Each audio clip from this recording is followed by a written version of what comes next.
Imagine standing in the heart of Rome, 220 AD, the air thick with the scent of incense and the distant hum of a city that never sleeps. You're a Praetorian guard, your armor heavy, your sword sharper than the fear creeping up your spine. You've seen it all, battles that turn fields crimson, emperors rise and fall, men beg for mercy in languages you don't understand.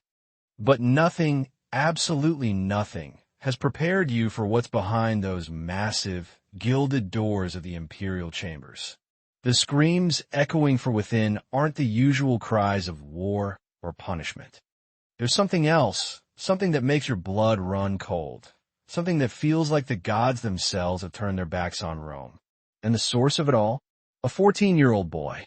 A boy who makes hardened senators tremble, who makes the very idea of power feel like a curse. Welcome to the reign of Elagabalus, the most depraved emperor history has ever known. You're probably wondering how a kid barely old enough to shave could hold an empire in a chokehold of terror. I get it. It sounds impossible, but stick with me. Because this story isn't just about a boy. It's about what happens when absolute power meets a mind that's never been told no, never been taught that other people's pain matters. This is the story of a reign so twisted, so grotesque, that it left scars on Rome that lingered for generations. And trust me, you're not ready for how dark this gets. So grab a seat. Hit that like button if you're ready to dive into the shadows of history. And let's peel back the layers of this nightmare together. Oh, and comment below. Tell me where you're watching from. Because I want to know who's brave enough to walk this path with me. Let's start at the beginning, because to understand Elagabalus, you need to understand where he came from. His name at birth was Varius Avitus Bassianus, born in 204 AD in the sun-scorched province of Syria. Now, Rome was a sprawling empire, but Syria? It was a place that made traditional Romans clutch their togas in horror. This was a land of ancient cults, where priests danced in rituals that blurred the line between worship and madness. Sacred prostitution, gender-bending ceremonies, human sacrifices dressed up as devotion. These weren't just rumors. They were the heartbeat of the region's religion. And young Varius? He wasn't just raised in this world. He was its golden child, the high priest of the Syrian sun god, Elagabalus. Imagine a kid, barely able to tie his own sandals, being told he's the living vessel of God. Normal rules? They don't apply. Pleasure? It's a divine command. Pain? Well, that's just worship, especially when it's someone else's. His mother, Julius Soemias, didn't help. She was the kind of woman who saw the world as a chessboard and her son as the king piece. Except she wasn't playing to protect him. She was playing to win. Julia was ambition in human form, with a moral compass that spun like a top. She looked at her son and saw not a child, but a tool, a weapon, a way to claw her family back to power. The imperial bloodline they came from was already a mess. Generations of inbreeding and intrigue had left a toxic cocktail of madness and cruelty running through their veins. Julia knew this. She saw the signs in her son early on. The tantrums that ended with servants trembling. The games that turned cruel before he could even read properly. But instead of pulling him back, she leaned in. She saw his intelligence, his beauty, his charisma, and she thought, this is my ticket. By the time he was 10, Varius could get anything he wanted with a few tears. By 12, he'd learned that violence got results faster. And by 14, when the throne of Rome opened up like a gaping wound, he'd already mastered the art of treating people like toys. No one said no to him. Was a nobody, a former Praetorian who'd clawed his way to the throne, but made the fatal mistake of cutting soldiers' pay while living like a king. The legions were restless, and Julia knew how to play them. She spread a lie so bold it was almost laughable. Her son, Varius, was Caracalla's secret love child, the rightful heir to Rome. Never mind that the timelines didn't add up, or that Varius looked nothing like Caracalla. Truth wasn't the point, gold was. Julia had been siphoning temple funds, buying loyalty from commanders who didn't care about facts as long as the coin was real. And here's where it gets chilling. Julia wasn't just putting a teenager on the throne. She'd watched her son grow, seen the way he toyed with people, the way his eyes lit up when someone begged. She knew exactly what kind of monster she was unleashing, and she didn't care. Her letters to supporters, found centuries later, show a woman who saw her son's depravity as a political asset. She promised commanders free plunder, priests a god emperor, merchants fewer regulations. But she never mentioned what Varius wanted, what he dreamed about during those long nights in Syrian temples. Watching sacrifices and imagining himself at the center of something even grander. The Battle of Antioch in 218 wasn't a battle so much as a betrayal. Macrinus showed up with his loyal troops, only to find most of his eastern legions had already switched sides, their loyalty bought with Julia's stolen gold. Those who stayed faithful were slaughtered or fled. Macrinus himself ran, but not far enough. His head was cut off and sent to the 14-year-old boy who now called himself emperor. When Varius, now Elagabalus, named after his sun god, received the news, he was in the middle of a temple ritual, draped in silk robes that mixed imperial purple with religious gold. Witnesses said he smiled when he saw Macrinus's severed head. But it wasn't the smile of a conqueror. It was the smile of a kid who'd just been handed a shiny new toy. And that's when Rome's nightmare truly began. His first act as emperor set the tone. He ordered the heads of Macrinus's supporters displayed around the temple, a grisly decoration for his new reign. His second act? He demanded that captured prisoners be brought to him for personal judgment. You'd think that meant executions or pardons, right? Wrong. Elagabalus didn't do simple. He created games that started innocent but turned into something so dark, even the Syrian priests who'd raised him started to look uneasy. Picture this. Captured officers forced to race around the temple carrying heavy stones. Winners getting gold and freedom. Losers facing death. Sounds harsh, but straightforward, right? But then Elagabalus got creative. He added obstacles. Mud pits mixed with animal waste, forcing grown men to crawl through filth. Then came new rules. Losers had to endure punishments that got more humiliating, more intimate with every game. The priests called it religious creativity. The rest of us would call it sadism. And this was just the beginning. The journey to Rome was like a traveling circus of horror, shocking even the soldiers who'd seen it all. Elagabalus didn't travel like other emperors. He rode in a litter carried by slaves chosen not for strength, but for beauty. He decided that surrounding himself with beautiful people made him more divine, like he was collecting them the way you collect rare coins. Every city he passed through had to offer tribute, not gold, not soldiers, but their most beautiful young citizens. Boys and girls, barely teenagers, torn from their families to become ornaments for his traveling pleasure palace. What happened in his massive tent at night? Governors whispered about it in letters, too scared to write the details. There were chambers for rituals, chambers for entertainment, and chambers for what he called education, where he lectured his captives on their new roles in his divine service. These weren't speeches about duty. They were detailed, chilling instructions on what he expected, physically, emotionally, spiritually. If someone resisted or disappointed him, they didn't just die. They vanished. No executions, no trials, just gone, their tents empty, their names erased. The guards learned fast. Don't ask questions. Asking questions was a good way to join the missing.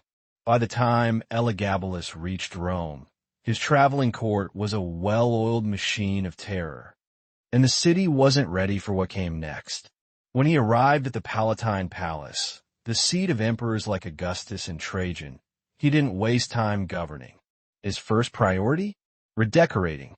But this wasn't about new curtains or fancy statues. He tore down Rome's sacred spaces, replacing them with chambers that mixed Syrian temple aesthetics with his own twisted imagination. Altars carved with explicit scenes, walls painted with images that made even the most jaded Romans blush, furniture designed for purposes that became clear only during his private rituals. The palace staff were reorganized, not by skill, but by appearance and obedience. Some were chosen for their looks, assigned to ceremonial service. Others were picked for their discretion, maintaining equipment that arrived from Eastern craftsmen in crates nobody dared open.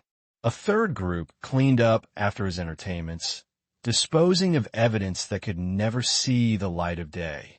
But the worst part? People started disappearing, not in dramatic executions, but quietly, their rooms reassigned, their names forgotten. And Elagabalus wasn't content to keep his depravity private. He started weaving it into state functions. Imagine being a senator, expecting a meeting about taxes or military strategy, only to walk into a room where slaves are performing acts too graphic to record. Foreign diplomats came to negotiate trade deals and left traumatized. Their reports back home filled with coded warnings about what they'd seen. Elagabalus didn't just want to indulge his whims. He wanted to control Rome's elite by forcing them to participate, to compromise their dignity, to prove their loyalty by crossing lines they could never uncross. Each ceremony was a test, carefully designed to push boundaries. He'd introduce new elements slowly, watching to see who flinched and who obeyed. Those who passed got gold, promotions, a temporary reprieve. Those who didn't, they vanished, replaced by someone more compliant. But even the compliant weren't safe. Elagabalus was always innovating, always finding new ways to test loyalty, new ways to demonstrate his power over not just bodies, but souls. The palace became a theater of fear, where every step, every word could be your last.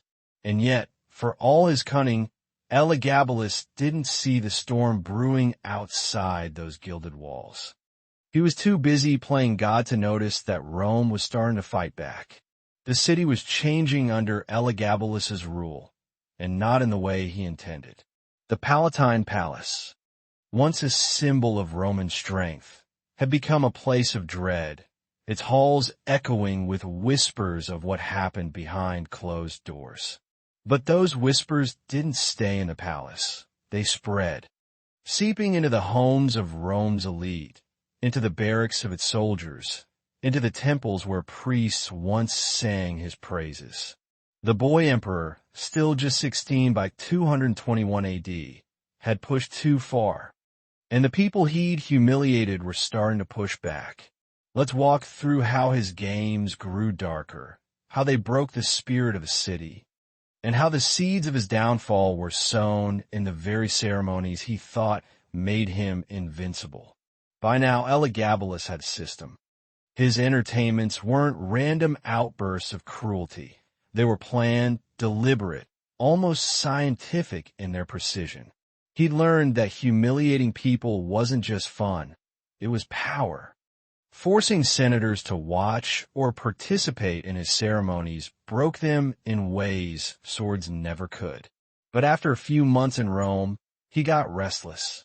The palace slaves, the captives from his journey, the courtiers, they weren't enough anymore. He needed new toys, ones with higher stakes, ones that would really show Rome who was in charge. And so, his gaze turned to the city's noble families, the backbone of Roman society, the people who thought their wealth and status could protect them. Spoiler, they were wrong. Picture yourself as one of these nobles, a senator, maybe, or a wealthy merchant with a villa on the Palatine Hill. You've spent your life building your family's name, securing alliances, maybe even bribing your way into the emperor's good graces. You know the stories about Elagabalus, the whispers about what happens behind those palace doors, but you've managed to keep your distance. Then one day, a messenger arrives with an imperial summons. It's not for you. It's for your son or daughter, barely a teenager, invited to participate in a religious ceremony at the palace. The invitation is written in flowery language, calling it an honor, a divine privilege. But you know better. You've heard what happens to the kids who go to these ceremonies. Some come back broken. Some don't come back at all. Elagabalus's agents were already at work, scouring Rome for the most beautiful sons and daughters of the elite. They didn't just pick at random. They had lists, detailed catalogs that read like something out of a horror story. Physical descriptions, down to eye color and height. Notes on family connections that could be exploited. Assessments of which families were too powerful to touch and which could be safely victimized. These weren't invitations. They were commands, and refusing them meant accusing the emperor of disrespecting his own divine authority, a crime that could cost you everything. Some families try to fight back. They sent their kids to the countryside, arranged quick marriages to make them unavailable, or offered bribes to get exemptions. But Elagabalus was ready for that. He declared avoiding his ceremonies a form of treason. Imperial guard were dispatched to drag fleeing children back to Rome. Marriages were annulled by decree. Resistance wasn't just futile, it was suicide. For the families who complied, the pain was worse. Imagine being a parent, walking your own child to the palace gates, knowing what might happen inside. You tell yourself it's for the family's survival, that cooperation will keep you safe, but deep down, you know you're betraying them. The kids who returned, if they returned, weren't the same. They carried trauma that no amount of wealth or status could erase. And the palace? It had become a machine, a well-oiled system for turning human beings into tools for the emperor's pleasure. New arrivals were quickly trained by surviving staff, who'd learned to navigate Elagabalus's world or die trying. There was an informal code. Do what he wants, don't ask questions. And maybe you'll live to see tomorrow. But Elagabalus wasn't satisfied with individual victims. His appetite was growing, and so were his ceremonies. What started as small, private rituals in the palace became massive spectacles involving dozens of participants at a time. These weren't spontaneous. They were planned with the precision of a military campaign. Palace records, uncovered centuries later, paint a picture that's hard to stomach. Schedules drawn up weeks in advance. Orders for specialized equipment that left no doubt about what was planned. Lists of participants, organized by age and appearance. Medical preparations for treating the participants afterward. And worst of all, reports written by palace observers, tasked with documenting Elagabalus's innovations for future use. These accounts, written in cold, clinical language, describe acts so cruel, so perverse, that they make earlier emperors look tame by comparison. The nobility weren't the only ones suffering. The palace staff, the soldiers, even the Syrian priests who'd raised him, they were all trapped in his web. The priests who'd once encouraged his creativity started to see the monster they'd helped create. But they couldn't stop him. No one could. Senators who'd once debated laws now debated how to survive the next imperial audience. Governors who'd commanded legions now whispered about how to protect their families. And the guards? They'd learned to look the other way, to ignore the screams, to pretend the empty rooms and missing faces were normal. Survival meant silence. But here's where Elagabalus made his fatal mistake. By targeting the children of Rome's elite, He wasn't just humiliating them. He was giving them a reason to fight back. These were people with power, with armies, with connections. They'd endured his ceremonies, swallowed their pride.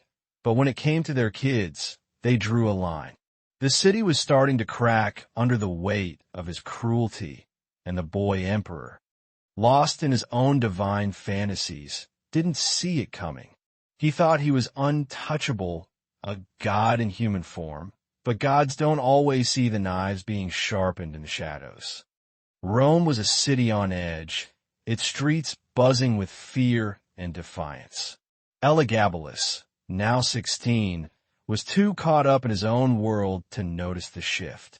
His ceremonies had grown from private horrors to public spectacles, and the people of Rome, nobles, soldiers, even priests, were reaching their breaking point. Let's walk through the final days of his reign, because this is where the boy who thought he was a god learns that even emperors can bleed. By 221 AD, Elagabalus had been emperor for 3 years, and Rome was starting to fray at the edges. His ceremonies weren't just private indulgences anymore. They were public spectacles designed to show the world that he wasn't just an emperor, but a divine force. Picture a typical day at the palace. Senators in their pristine togas, diplomats from distant provinces, all gather for what they think is a state function. Instead, they're forced to watch performances that make their stomachs turn. Slaves, captives, even children of the elite paraded in degrading, meticulously planned displays. These weren't accidents or outbursts. They were choreographed with props, costumes, and scripts that Elagabalus had personally approved. He'd sit at the center, draped in silk and gold, his painted face glowing with a mix of childlike glee and something far darker. He wasn't just enjoying himself. He was studying his audience, watching for any sign of resistance, any hint that someone wasn't fully under his control. The senators and diplomats weren't just bystanders. They were participants forced to make impossible choices. Cheer for the emperor's divine displays, or risk being accused of treason. Laugh along with his jokes, no matter how cruel, or find yourself on a list of the disloyal. Some try to play the game, hoping compliance would protect them. Others withdrew, sending excuses to avoid the palace altogether. But Elagabalus had a knack for sniffing out defiance. His network of spies, servants, guards, even priests, kept tabs on who was loyal and who was wavering. And those who wavered, they didn't last long. A senator who skipped too many ceremonies might find his estate confiscated. A diplomat who looked uncomfortable might disappear on the road home. The message was clear: you're either with the emperor or you're nothing. But Elagabalus's depravity was spreading beyond the palace, too. He wasn't content with private rituals anymore. He wanted Rome itself to worship him. He'd started holding public festivals, massive events where he played the role of high priest, leading processions through the streets in his golden robes, trailed by a retinue of captives and tributes. These weren't just religious displays. They were power moves designed to show every citizen that he was above them all. Temples to traditional Roman gods were neglected, their priests sidelined. While Elagabalus's sun god, Elagabal, took center stage. He'd lead ceremonies in the forum, surrounded by exotic animals, rare perfumes, and human ornaments chosen for their beauty. The crowds were expected to cheer, to worship, to submit. And most did, because the alternative was too terrifying to contemplate. But the cracks were starting to show. The military, once bought with Julia's gold, was growing restless. Elagabalus's lavish spending, silk robes that cost more than a legion's wages, banquets that could feed entire cities, came at a time when soldiers' pay was already strained. The senators, humiliated and terrified, were quietly plotting, their patience worn thin by the targeting of their families. Even the Syrian priests, who'd once seen Elagabalus as their divine champion, were starting to distance themselves, whispering about his excesses behind closed doors.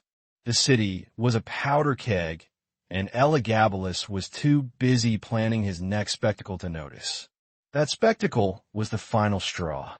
He announced a week-long festival, a grand display of his divine authority that would involve hundreds of participants from across the empire. Not just slaves or captives, but the sons and daughters of Rome's elite, gathered to perform in ceremonies that everyone knew would push boundaries even further. The plans were detailed, chillingly so, lists of participants, schedules, equipment orders, all preserved in records that later emperors tried to burn. This wasn't just another ceremony. It was a statement that no one, not even the most powerful families in Rome, could escape his reach. Word spread fast, and it wasn't just the nobles who were horrified. Governors in distant provinces, military commanders, even palace staff, they all saw the festival as a tipping point. If Elagabalus could do this, what was next? A rebellion? A civil war? The end of Rome itself? The conspiracy against him didn't form overnight. It had been simmering for years, fueled by every senator who'd been forced to applaud his horrors, every family who'd lost a child to his palace, every soldier who'd watched their pay dwindle while the emperor bathed in gold. But the festival gave him a deadline, a moment when they could no longer wait. Families who'd sent their kids away or tried to resist were now united, sharing stories of trauma and loss. Commanders who'd once taken Julia's bribes started meeting in secret, weighing the risk of rebellion against the certainty of Rome's collapse if Elagabalus continued. Even the Praetorian Guard, the emperor's own protectors, were wavering. They'd seen too much, guarded too many empty tents, disposed of too many bodies. Loyalty has its limits, and Elagabalus had found them. On March 11th, 222 AD, the end came like a thunderclap. Elagabalus was in the middle of his morning rituals, probably planning the next phase of his festival, when the Praetorian Guard walked in. No warning, no ceremony, just a blunt declaration that he was no longer emperor. The boy who'd terrorized Rome for 4 years didn't beg or bargain. Witnesses say he whined, like a child whose game had been interrupted, complaining that his divine rituals were being ruined. Even in his final moments, he couldn't grasp that the people he'd treated as toys were human, that their pain was real, that their anger could kill. The guards didn't hesitate. They killed him swiftly, along with his mother, Julia Suemius, the woman who'd built the monster and unleashed him on the world. Their bodies were dragged through the streets, a public humiliation to mirror the ones they'd inflicted, before being tossed into the Tiber River like refuse. But here's the thing about monsters. They don't just disappear when you kill them. Elagabalus's death didn't erase the scars he'd left on Rome. The families he'd targeted, the children he'd broken, they carried their trauma into the next generation. Senators who'd compromised their dignity lived with shame that shaped their decisions for years. The new emperor, Alexander Severus, tried to wipe the slate clean. He demolished the palace's twisted chambers, burned records, sent Elagabalus's staff to distant provinces where their secrets couldn't taint the new regime. But you can't burn trauma. You can't rebuild a soul. We've reached the end of this journey, and I don't know about you, but I'm still reeling. Elagabalus's story isn't just a chapter in Rome's history. It's a warning, carved in blood and tears, about what happens when power has no limits and morality has no voice. Let's take a moment to sit with the aftermath, because the death of a 14-year-old emperor and his scheming mother didn't close the book.